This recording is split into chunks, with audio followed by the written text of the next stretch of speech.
Welcome to Project Recovery, a podcast about addiction. More importantly, it's about recovery. I'm Casey Scott. That's Dr. Matt Woolley, and we've got another exciting episode.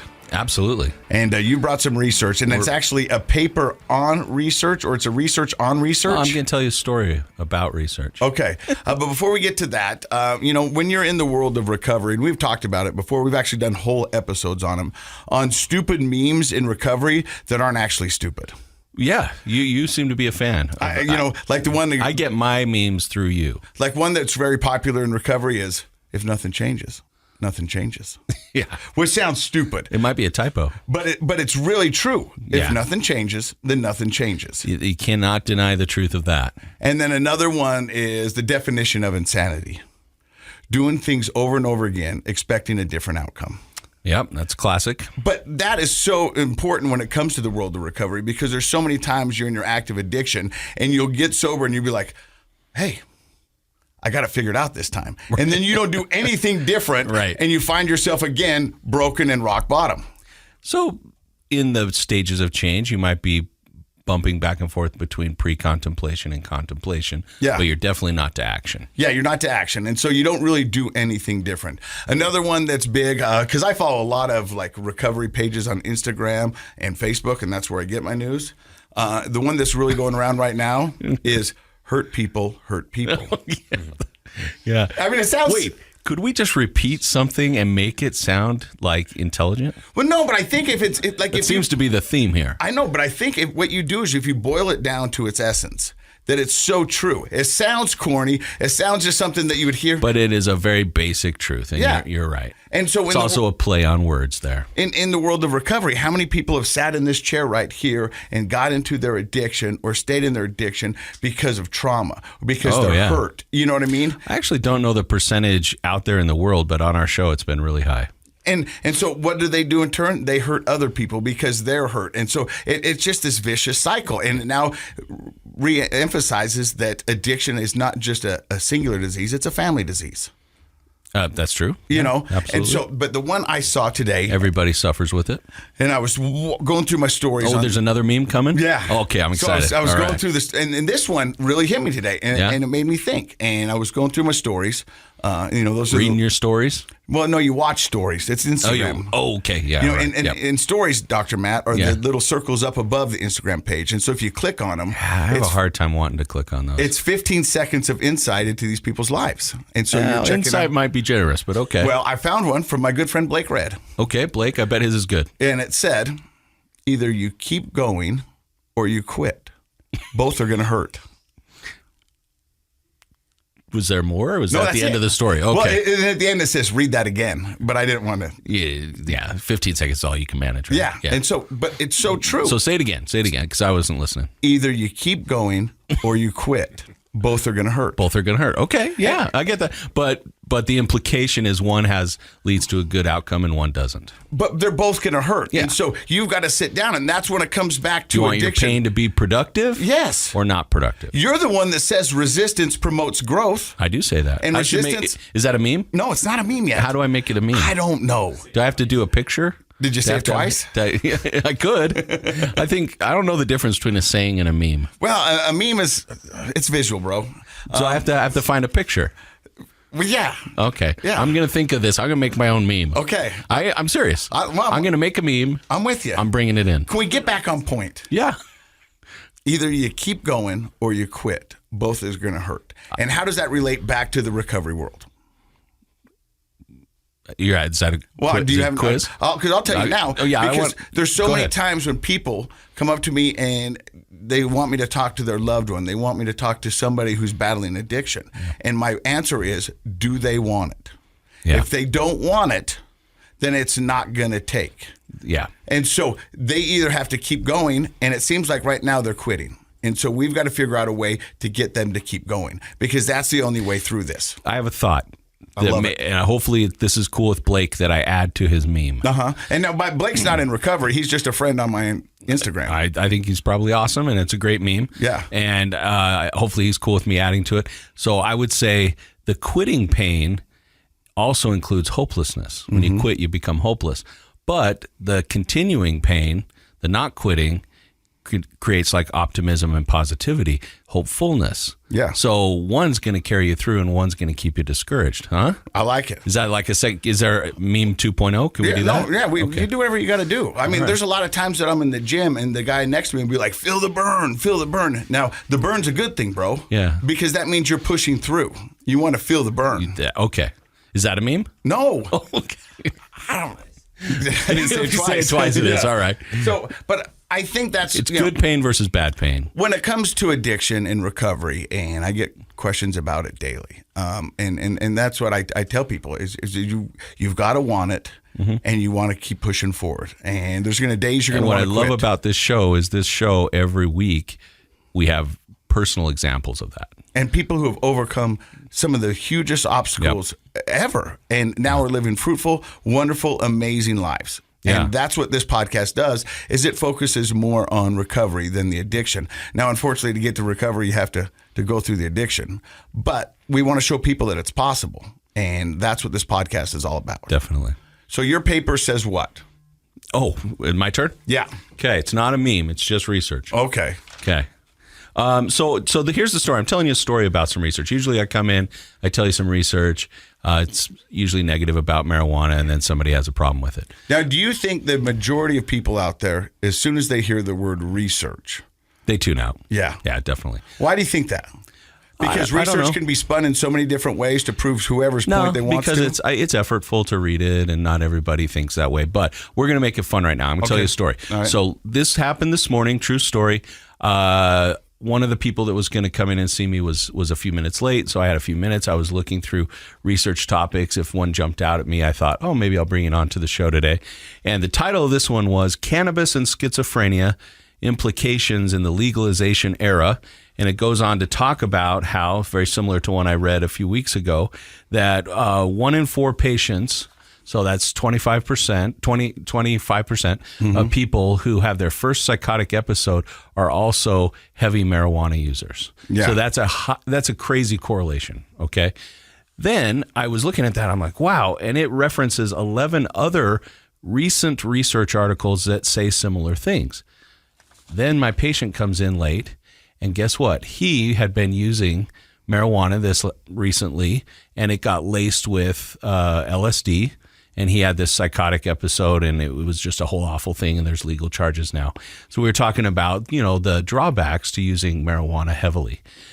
Then on the way over here, I was thinking, I actually had the coolest message from somebody, a friend of mine from high school. I haven't talked to her since high school.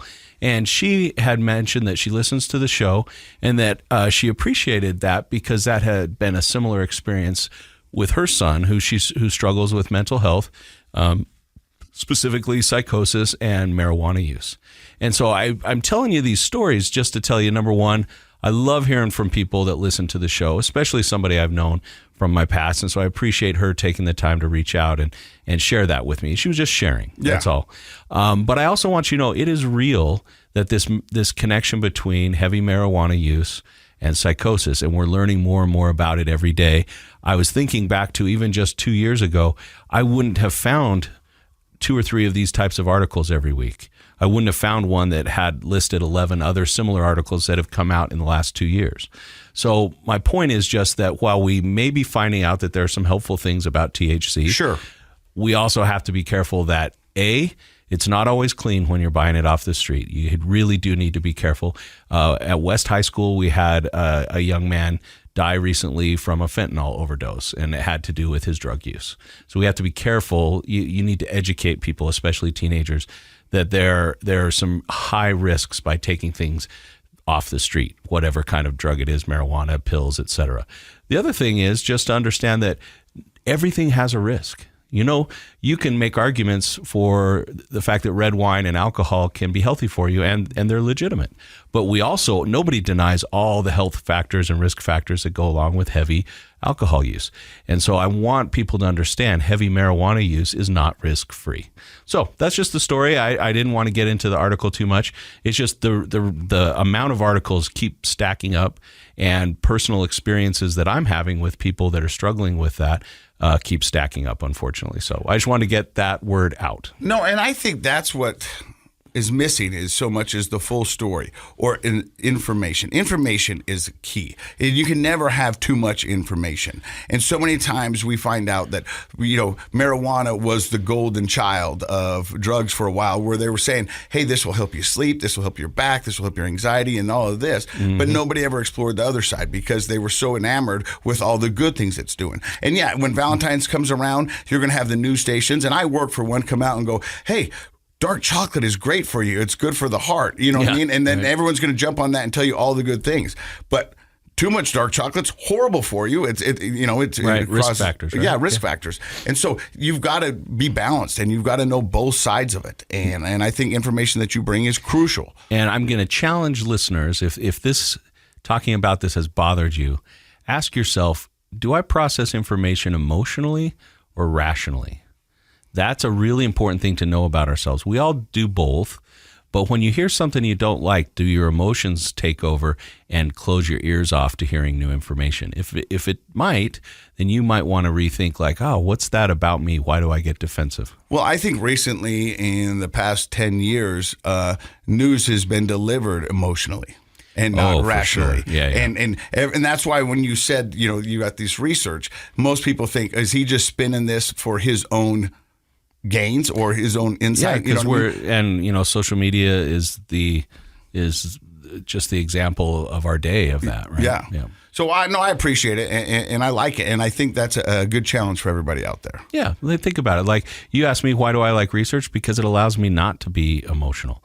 It allows me to contemplate and think like, okay, what is this data trying to say to me? And I'm not going to let somebody else disseminate it to me, because they might be spinning it, like you're saying. If somebody's a research head like you are, is there like a place to go? I know you always mention some book. Well, the easiest thing would be you can do scholarly articles on Google. And so there is a button where you switch from regular Google to scholarly articles. I can't say that apparently. And you can find links to real research that way. Most libraries also have free access to research articles online as well. But you could start with the Google Scholar articles, and I think that's a great place to start.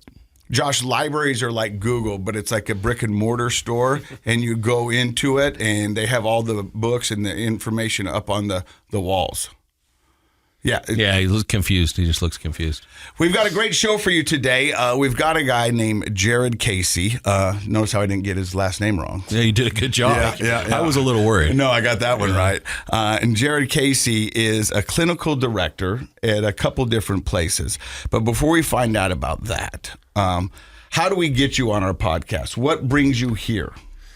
I was invited by a good friend of mine, John Red, to come talk with you, and he loves your podcast. He loves what you're doing. He believes in what your cause is and helping people get informed. So do you have an addiction? Are you in recovery? I'm not in recovery from your traditional means. I mean, I've struggled on and off with pornography addiction throughout my life, especially teenage years and early in my marriage. And it was pretty devastating in all aspects of relationships. And how did you get in to be a clinical director? And for those who don't know, what is a clinical director? So a clinical director is who kind of runs the program for addiction recovery programs like treatment centers and makes sure that it's clinically sound, making sure people are getting the right kind of care. And so now you're one of those at two different places, or no? Yeah, so I started out as clinical director for I Am Recovery in Cedar Hills, and that's kind of my baby. I helped build that up for the last 7 years. Then I moved to Morgan for various reasons, mostly for family reasons. And I'm taking on an opportunity to be a clinical director for Reprieve Recovery now. And that's the new one that just opened up in Morgan. It's an all-women's facility, opened up just about a week ago. Currently, he's got about 2 clients. How many people can it house? 8. 8. And what's unique about having just 8? Well, it's what we were approved for. That's one reason it's unique. But secondly, it's also a nice niche group. You get to work with tight relationships and help people in a smaller setting. I would think if you are the person that needs those services, being in a small cohort of 8 people would just be ideal. It is ideal, as long as you can stay close to full. It's a little tougher to do a group with just 2 people. And, he says something about keeping full is because what you don't understand, and this is the problem that I have with the recovery community, and not just in Utah, all the way around, is that it is a business, and it is helping people. And you've got to find that balance, because if you've got an empty house, you've still got to pay a therapist. You got to pay a clinical director. You got to pay a night staff. You got to pay a chef. You got to pay your house bill. You got to pay your electricity. And if nobody's there, how do you do that? You go broke pretty fast, actually. And so how do you and that's the dance. And, do you want me to tell you the answer? Yeah. You pass laws to have government subsidized so that the government helps pay for these important services. Now, right now, does insurance pay for some? And for some people it does, and some people it doesn't. I know the answer to that. Yeah, it's a tricky balance, because insurance will pay for some. And if you have in-network contracts, typically they'll pay a little bit more consistently. If you don't have those contracts, it's not as consistent. So it's definitely juggling. And on the state side of things, there are state programs that pay, but usually pay insufficient to even cover the staff. They're not sufficient. They're not good enough. Or they funnel the money to the same players. And the reason I'm saying that is not just to promote a socialist idea, but the idea is that when we reduce addiction in our communities, then we have more people that are available to work and rebuild and add to our communities. So we've seen time in, time out, people on this show doing such amazing things because they are clean and sober and in recovery. And I think that as a community, that would be a wonderful place for a lot of our resources to go, because those people give back just by whether they're running a nonprofit or they're just working a full-time job. Now they're paying taxes. Now they're a citizen who's giving back to the community. It pays back. And I don't think a lot of people understand that concept. All right, let's go back to your story, Jared. Casey doesn't want to talk about politics. I do want to talk about politics. No, I don't. I'm not very good at it because I'm not smart. Let's take a break. When we come back, let's find out how Jared started his career in therapy and ended up becoming a clinical director. You're listening to Project Recovery. We'll be right back.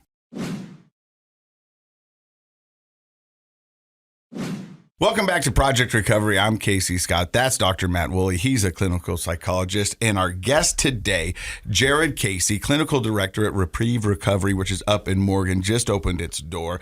A clinical director, what kind of initials do you have behind your name? What kind of schooling did you do? So I went into school for marriage and family therapy. So LMFT is the fun initials I have.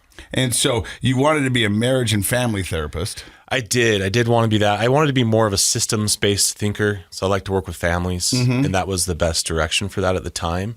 I initially started social work and I pivoted towards that. So let's go back to your story. You said you suffered a little bit with a pornography addiction in your, your high school years and a little into your 20s, but you got that under control.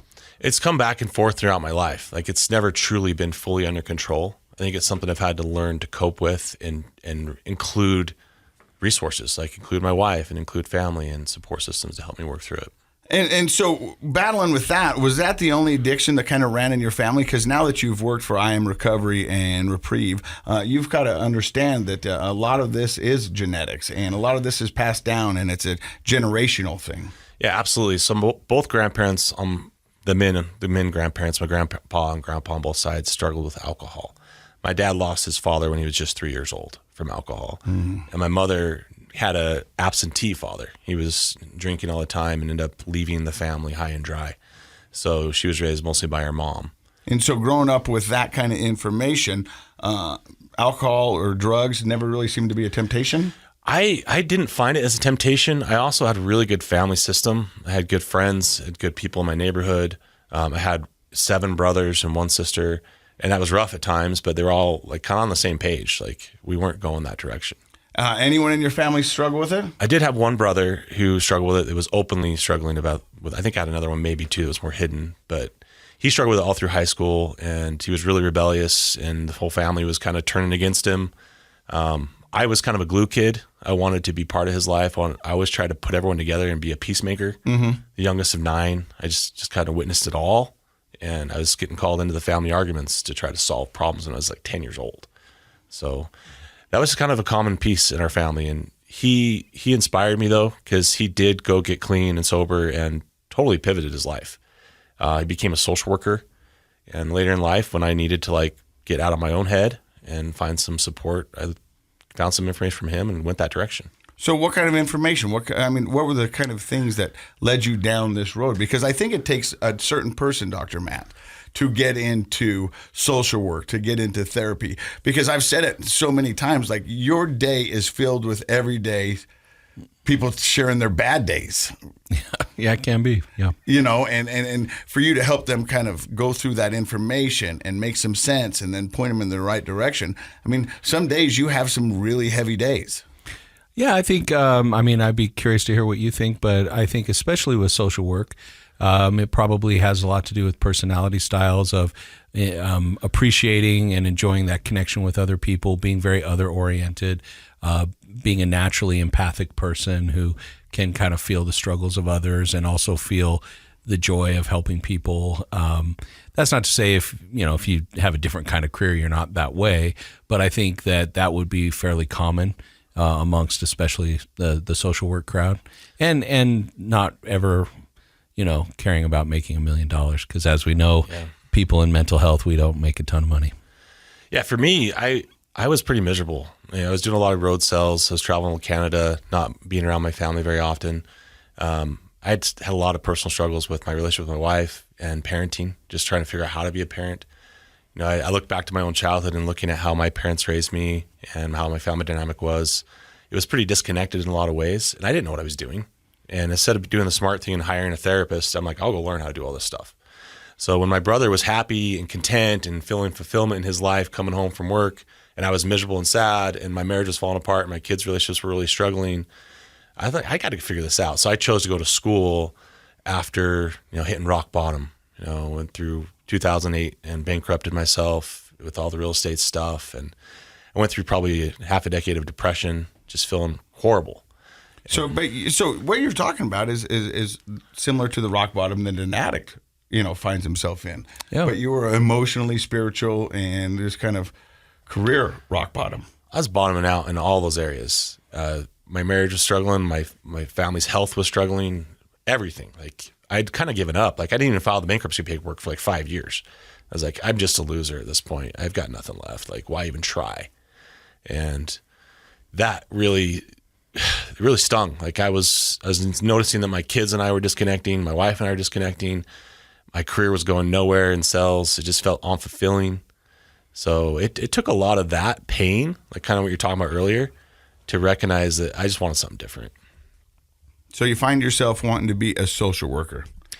Yeah, it's weird. I've always been someone who people come to talk to for advice, and I'd always been a good connector with people. I just didn't have the tools. I didn't feel like I was the right person at that time. And my brother was like a model for growth. Like, he seemed the happiest, and he had been in the worst. So you get your degree or certificate to be a social worker. And how long do you do social work for?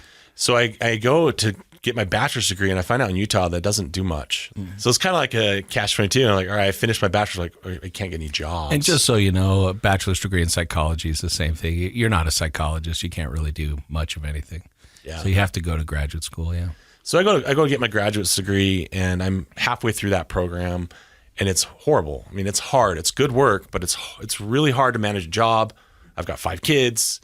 I've got this school at night, and I'm about ready to be done. I was about ready to quit, and I go in the elevator to go to my school. That's the 3rd floor, and the door's open, and I just don't get out.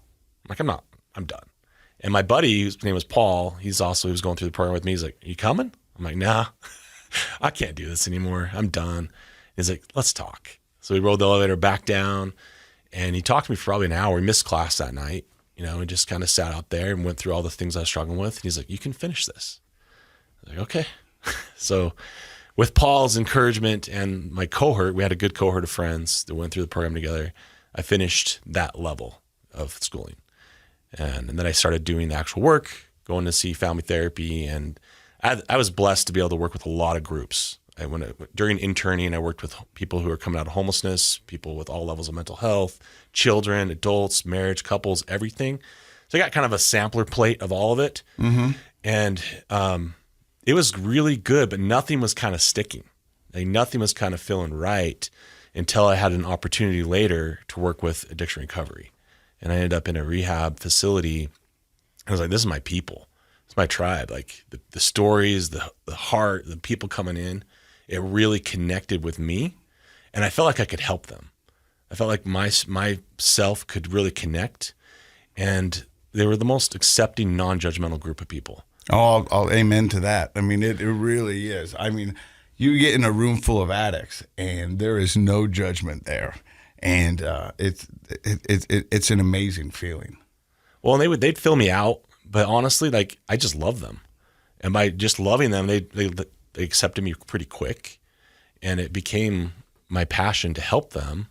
And where I was at, the place wasn't really interested in long-term solutions, but my mind is very ADD. I'm jumping all over, and I'm seeing these solutions, seeing these things that could help people, and they just weren't available. They weren't available in abundance. So that's kind of where my mind started going that direction. Like, how do we really solve or really help long-term, not just 30 days, not just 45 days or whatever it was. And that's just kind of where my shift in focus went. And so from there and that kind of information, what do you do? Well, I was honestly just getting some pretty discouraged feelings, and I had approached some people about what we can do differently, and I was getting the same answers. Like, no, there's ownership, and then there's what happens on the ground. And a lot of times those don't mesh. They don't mesh. They don't always mesh. And I just kind of took a leap of faith. I found someone who was willing to bet on me, and we started I Am Recovery, and it was a massive uphill battle.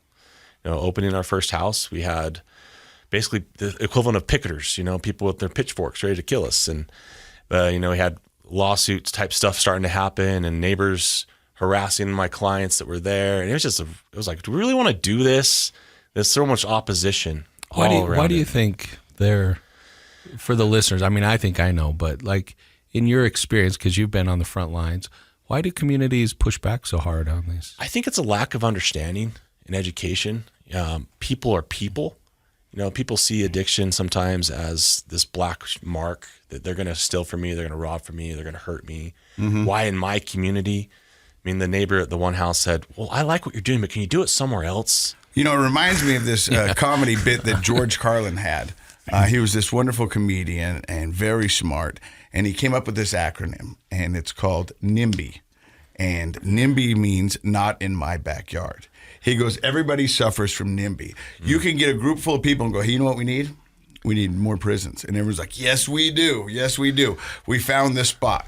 Not there. Yeah. And nobody wants it in their backyard. Right. Like, and people will want a recovery center. And it's hard to argue against having a recovery center. Right. Because you might know somebody or have a loved one that needs one, but not here. Yeah. And so then where? But that's exactly where they need to be, because they're part of the community, they're part of the fabric, and we need to find them help. There is that misunderstanding, like you said, lack of education. It's not a house where people are doing drugs. That's the other neighbor's house. That's what's happening down the street. And nobody's picketing that house. Nobody's picketing that house because we're all pretending it's not happening. This is a house where people are healing, that no one is using drugs. People are struggling and they're getting healthy and better. So ironically, it doesn't make any sense to ignore the house where drugs are happening and to picket the house where people are getting clean and sober. But I think that maybe put myself in the community of mental health providers, I think that is on us. We need to keep doing a better job of educating the public and making it more well known what's happening in these centers, because otherwise it'll always be NIMBY, right? Mm-hmm. Yeah. Well, and to put it fairly, like a lot of the neighbors come around. Like after 6 months to a year, they start to recognize like there's no worst case scenarios happening. This is the driest house in the neighborhood. In fact, it's got a clean landscape. There's kind people. They're doing service in the community. They're going and cleaning up the parks. But usually after about a year, like they want to help. Like they kind of turn their attitudes around. I love they that. want to be part of it. Well, because it becomes a resource for the community, because once again, there's not a playbook out there. And so if you know somebody who's struggling, the neighbor might be go, I don't have that answer, but there's this recovery center in my neighborhood. Let me go knock on the door and talk to them and see if they can point me in the right direction. Yeah. I love that, because most of us, our experience with addiction is negative. Most of us, we have a family member or a friend who is suffering or has passed away, who has been homeless or lost their jobs because of addiction. And so that's the only experience people have, is with people who are struggling in active addiction. So it takes a while, and we don't really have too many opportunities, because not enough of these places exist in our backyards, to have the opposite experience, have the experience with knowing people that are getting clean and sober, that are living in recovery, that you have people like social workers and other folks that are in your community helping, doing service. We need to help the communities have that experience with recovery, because all we can think, if we haven't had that, is our experience with addiction. And that is scary. You wouldn't want to have more addicts in your neighborhood, but you definitely want more people who are in recovery in your neighborhood. Jared, let me ask you this. So you said you worked for a recovery center, and then you thought to yourself, there's some other tools and resources we need to give them a better chance in recovery. And that's what got you going to I Am Recovery. What were those extra things that you think that an addict needs to help them in recovery? I think they need time and community, and they need jobs. They need to get some longevity in recovery, because that first year, 2 years, there's so many opportunities to fall backwards. Mm-hmm. And a lot of the programs that are designed, they're only designed for like 30 days. So then you're saying, hey, good luck. You got 30 days under your hat. Now go make it 2 years. And it wasn't until one guy came in that was in recovery for about 2 years. He came into the center I was at, and his knuckles were tight, and he was speaking passionately about his work he was doing. And he was so energetic and wanting to do good, but he was still so nervous and anxious. And I sat down, I'm like, what's going on, man? And he's like, well, I spent all my money on the first 30 days. So the last couple of years, I've been doing this. I've been really white knuckling trying to make this work. And he's like, I wish I'd have had a little more money to go across the whole couple of years. Mm-hmm. So that's where I was like, we got to figure out a way to spread those resources out so that people actually have time and an opportunity to stay in recovery until their head clears, until they get some community and some friends that are all in sober living or whatever it may be. And you think about it, most of the resources are put there for the first 30 days. Right. There were so many times that I was recovery when I was there, and I was there for 45 days, people would come in, and I saw multiple people come in and leave, and they'd be like, I'm here for 30 days. That's it. Mm-hmm. You know what I mean? That's all I got. That's all I can afford, and that's all my work's can give me. And everyone's like, well, whew. It's like, good luck. Yeah. You know what I mean? And so many people think just that 30 days is so important, which it is important. It's very important. But the real work starts the moment you leave. Yeah, it starts with, it's the next stage. It's your family's getting educated. It's you getting good work around good people. It's changing your environments. It's getting a little money to pay off fines and bills and get back on your feet. Like, there's so much to it, but it's so underdeveloped. And I feel like if there was more resources to spread it out, it would work better. But, insurances only pay for the first chunk, and they don't pay a lot during the middle, and families are they can only do so much. So there's problems to be solved. And I feel like if we move more towards communities, it'll be better. Like you were saying, Matt, like engage the communities, get them involved, help people in their own neighborhoods know there's resources around them. So they don't have to go far away to get help. They can stay in their own community and get help and know that they're okay there. So you're currently administration at I Am Recovery, and then you get a chance to move over to Reprieve Recovery. Walk me through that. So administration at I Am Recovery it's been one of my dreams to get to the point where it's grown to the point it can self-sustain itself. But it's also really boring. I don't enjoy administration. It's not where my heart is. My heart is in group therapy. It's in counseling. It's going on hikes with clients. Reprieve gives me that opportunity. I went on a 6-hour hike yesterday, and it was incredible. And just getting connect with clients again and being able to share one-on-one time. That's where my passion is. I didn't get into this to be a paper pusher. No offense to people who like that. I just don't. So getting an opportunity to work with people again is where I'm at.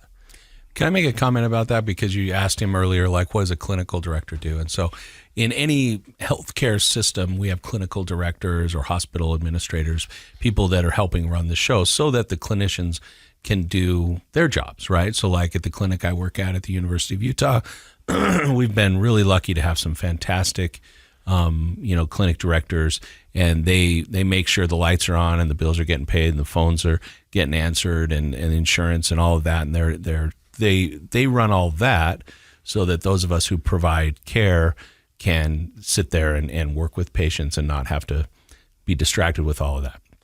But I've found the very best clinical directors are people who love to be with the patients. And often, at least in my experience at the University of Utah, has been that a lot of our directors are social workers.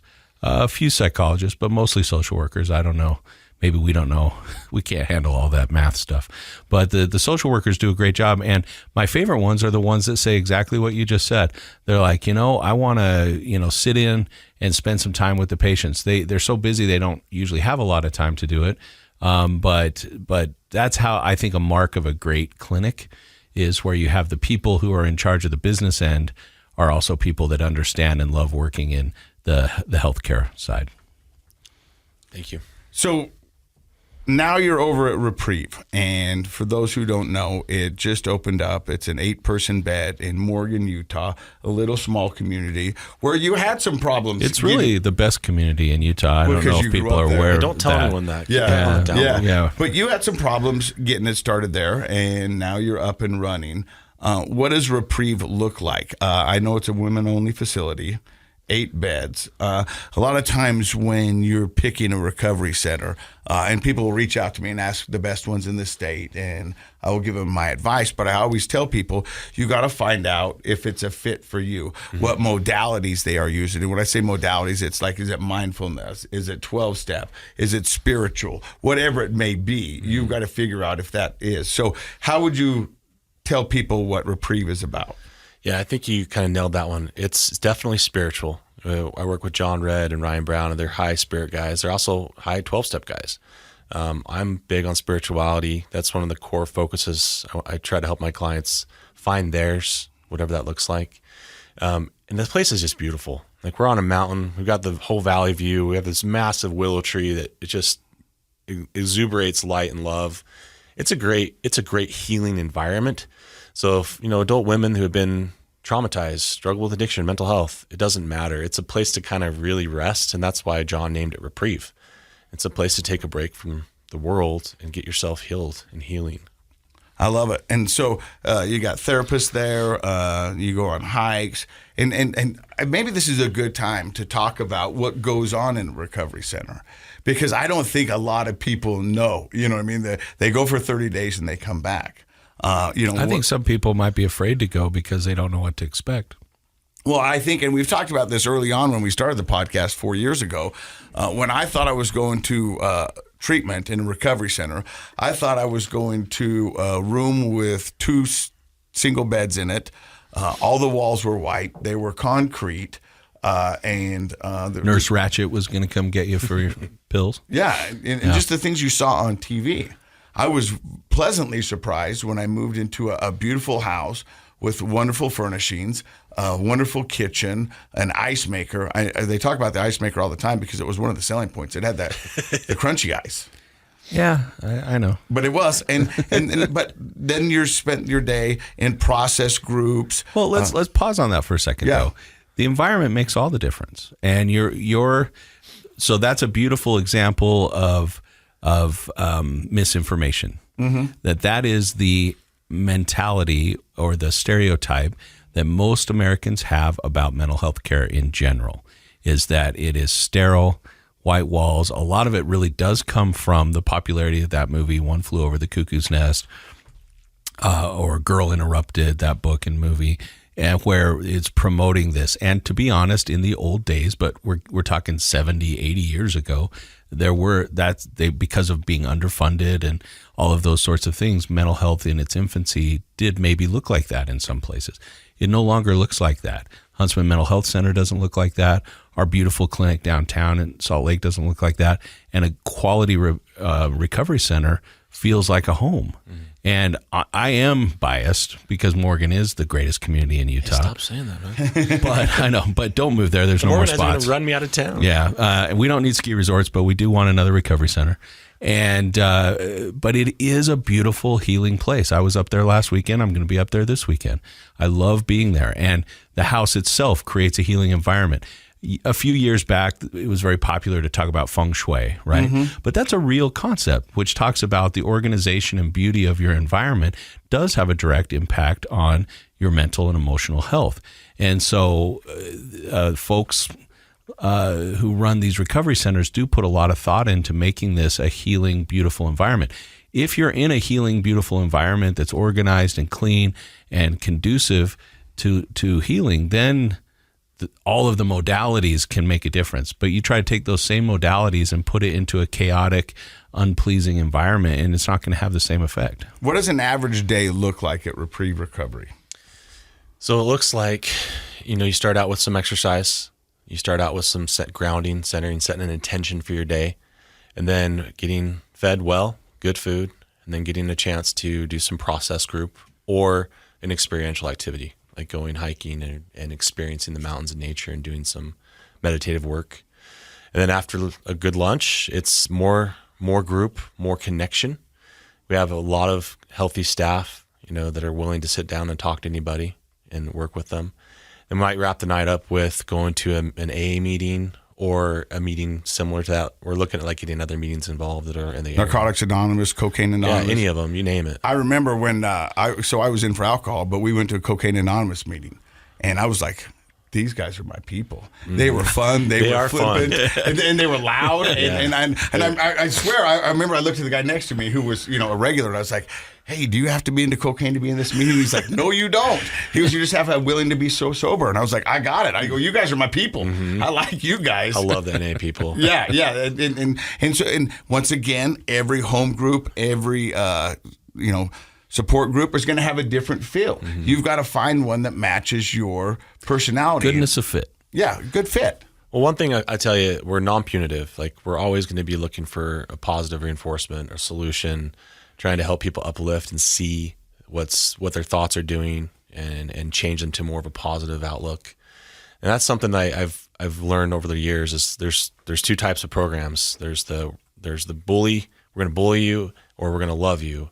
We're definitely on the love you spectrum, especially with John Red. He's going to hug you 100 times and love you. And our clients are going to get a chance to feel that. And they do get to feel that. I think this would be a good time to talk about the resource that recovery centers can provide. Because when I got out of recovery and I worked for Pinnacle Recovery and I was a recruitment person for them, marketer is what they called it. And I would go out in the community and be a resource and hopefully help people find recovery. My ultimate job was to get people in our house, but I would find people that weren't a fit for our house. One, they didn't have the money, they didn't have the insurance, or they just weren't a good fit for the house. But what I did do is if I couldn't help them, I had a group of people that I could go, you know what, you might fit better in this house.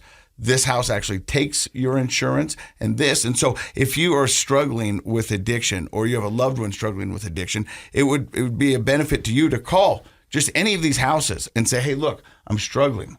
What can I do, or where can I go? So you brought up a good point earlier, Casey, that it's these recovery centers are there's a service oriented goal. We want to serve the community, help people get well, but it's also a business, and they have to keep the lights on. But here's a significant difference between this and the other businesses.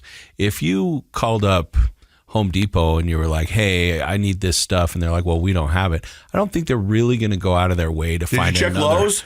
Yeah, let me call Ace for you and see what they have. They're not invested in helping you. So it's not a business like other businesses. This is a business where I would say 99% of the time, the person that's answering that phone really cares. And if you are struggling and don't know what resources would be a good fit for you or your loved one, I agree with you, Casey. You can call up almost any of them and ask, and if they don't have it, they're almost always willing to go out of their way to help you find it.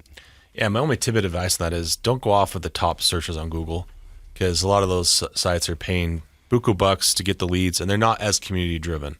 Yeah. I find that if you're willing to do a little research, call a few of them.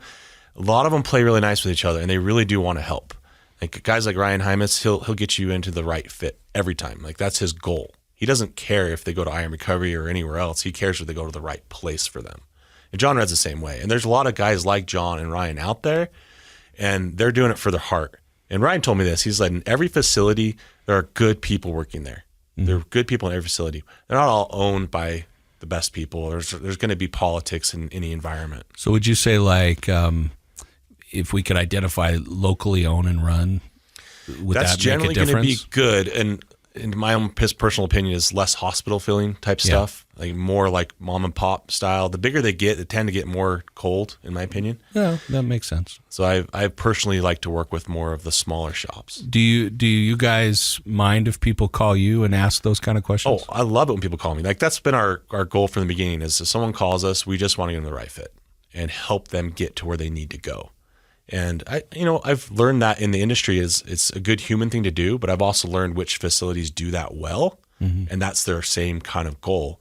And they play nice in the sandbox together. They help each other out in making sure people get their best services. I think that a lot of times in the world there's a scarcity mentality. Like if I give to someone else, I'm not going to have enough. And so a lot of businesses or individual people, we don't you have to think about it yourself. Do I have a scarcity mentality? Or do I sort of have an abundance mentality? Do I believe that the more I give, then the more is going to be available for me and everyone else?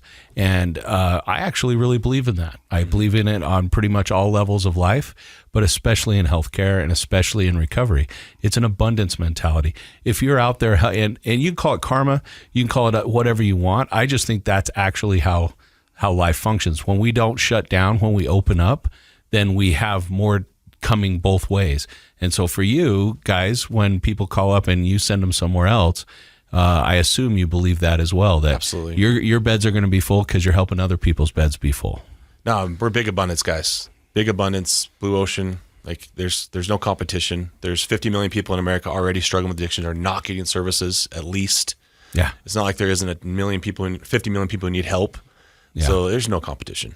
Right. So what do you want for the future of Reprieve?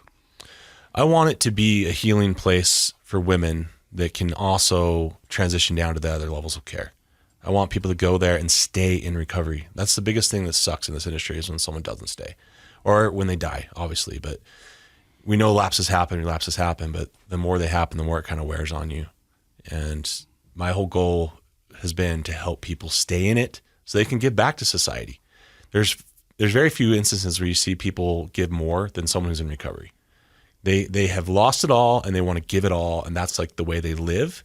They're the people who save society. They're the ones who are bringing the society back from the brink. So how is everything in your life personally now that you kind of went on this spiritual journey? It's as best as it's ever been, Casey. Like I've had a lot of trials. I'll call them like personal problems, struggles, family problems, a lot of family health. I could go into that, but I won't. But it's all kind of been a matter of perspective. Mm-hmm. The only miracle I ever really needed was perspective. And when I finally came around to that, my life is great. I love my family. I love my life. I love what I do. And it's exactly as it should be. This was a fun podcast because we touched on all kinds of aspects of recovery.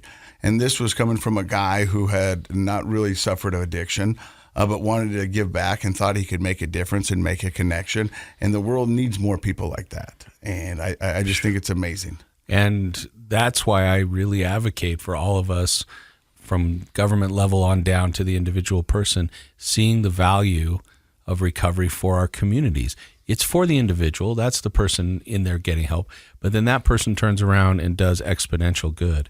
And I didn't know that before I got the chance to be a co-host on this show.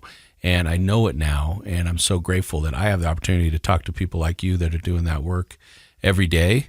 And I love that it's happening in my hometown. I'm proud of that. And I really love the chance to sit down and talk about all the good that people in recovery do. Ryan, Jared, for the people who want more information about Reprieve, where do they go? ReprieveRC.com. And they can also call admissions line, which I don't have the number. We'll put it down there. I bet it's on the website, though. Yes, it is. There you go. And thank you for stopping by and sharing your story, man. It was amazing, a lot of information, and I think this will be a wonderful podcast. I agree with you, Casey. I believe it. I think it's already a wonderful podcast. You know what? I can sense both of you guys' sarcasm. Well, thank you for having me. You guys are a joy. Really. No, we love you, buddy. Thank you very much. And thank you for stopping by and listening to another episode of Project Recovery. And in case you forgot, Project Recovery is what? It's a KSL podcast. Nothing changes. Nothing changes. That's a meme. That is a meme.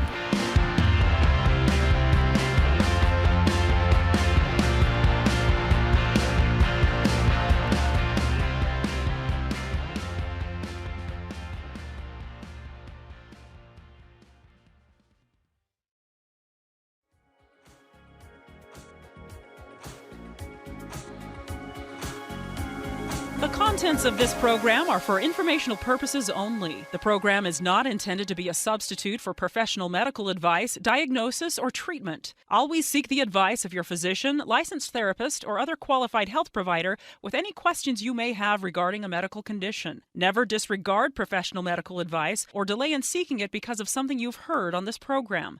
KSL does not recommend or endorse any specific tests, physicians, products, procedures, opinions, or other information that may be mentioned on the program. Reliance on any information provided on the program is solely at your own risk.